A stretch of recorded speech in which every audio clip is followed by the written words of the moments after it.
Documentary record shows something far more modest than anything like a billionaire. Not the 150 employees he had, but he said he had 20.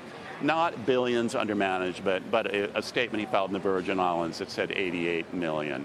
Even the real estate, which, probably worth over 200 million, how much money did he put in that real estate? It's very unclear. The basis is probably very low. And then the only known client is Les Wexner, who is a billionaire, no question about it, who has been not at all forthcoming.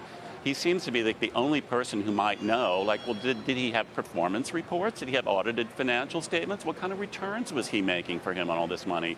We have no idea. So it looks to me like there is a lot of smoke and mirrors here and nothing like $1 billion. Jimmy, what's the sense in D.C.? Is this going to end up being a largely Wall Street finance story or something closer to the government? Well, listen, it's been very difficult, even though Democrats have tried to sort of drag Trump into these kinds of things. It's been very difficult for him to stick. And obviously, it shouldn't be surprising that Acosta resigned, since his role in this sort of neatly encapsulate like all these various Democratic attack vectors during the campaign. And it was a liability. But if I could just take a second to say how stunning this is, that this is how it ends for Alex Acosta.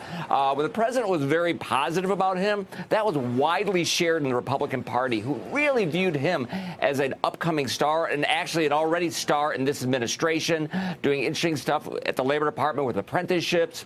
Very smart guy, well-spoken. I mean, really considered really a bright spot. And this is how it ends. Stunning. Yeah, I mean, it has to do with when he was serving as U.S. Attorney in Florida more than a decade ago, Jimmy. Are you saying that you don't think he should have resigned over this? No, listen, I'm saying it's not surprising. Listen, I tend to think that he was more than a little bit nudged here. I think it's obvious he was going to resign. Again, his involvement links this to the president. It's an ugly, nasty story. I'm sure that even though the president's going to deny that he had any role and barely knew Epstein, didn't like him, it still was starting to stick to him, and this is a way to sort of unstick it. Jim, is it your sense that we're going to learn a lot through discovery, or is it going to be up to reporters and journalists to figure out? Well, I think it'll be both. I mean, there's a bail hearing for Epstein coming up on Monday.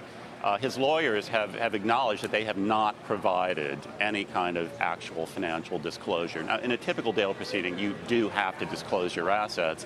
They want to do it under seal. I can't imagine any argument to justify that. They say, oh, the press will get on it. Well, of course, the public has a right to know, especially when, he got this deal.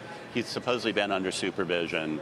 And I think the public is entitled to know what his assets are and where they came from, frankly. And by the way, if I was the government, I would be looking into that as well. Who knows? It's worth. I think it. You mean a review of the actual deal back then? Yeah, I would go. I mean, obviously the statute of limitations may have run in some cases, but if I was an FBI agent or assistant U.S. attorney, I would be very curious to know more about the source of this wealth and the kind of representations that were being made to potential investors.